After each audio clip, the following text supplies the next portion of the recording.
அனைவருக்கும் வணக்கம். நான் தஞ்சாவூர் மாவட்டம் பாபநாசம் வட்டத்திலேருந்து வந்திருக்கேன். என் பேர் மார்க்ரேட். நாங்கள் வந்து EDA இன்ஸ்டியூட்டில் தமிழ்நாடு மகளிர் திட்டம் மூலியமாக நாங்கள் வந்திருந்தோம். இதில் பார்த்திங்கன்னா நல்ல ஒரு ஃபெசிலிட்டாக இருந்துச்சு எங்களுக்கு. நாள்லேருந்து ஒரு 5 டேஸ் நாங்கள் ட்ரைனிங் அட்டன் பண்ணியிருக்கோம். தொழில் முனைவர்னால் எப்படி அவங்க வரணும், தொழில் முனைவருக்கான அவங்க எப்படிலாம் பிஸ்னஸ் பிளான் பண்ணணும் அப்படிங்கிறத பற்றிலாம் சொல்லி கொடுத்தாங்க.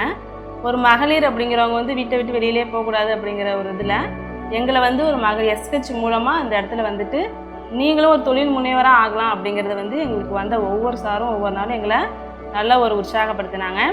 எங்களுக்கும் வந்து எங்களோட பிளாக்ல உள்ள ஒவ்வொருத்தவங்கள்ட்டையும் போயிட்டு ஒவ்வொரு SH மெம்பரையும் தொழில் முனைவராக உருவாக்கணும் அப்படிங்கிற ஒரு இதில் நாங்கள் நிறையா கற்றுக்கிட்டோம். இதுக்கப்புறம் நாங்களும் எங்கள் பிளாக்ல போய் நானும் ஒரு தொழில் முனைவராக ஆகணும் அப்படிங்கிற ஒரு ஆர்வம் எங்களுக்குள்ள வந்திருக்கு.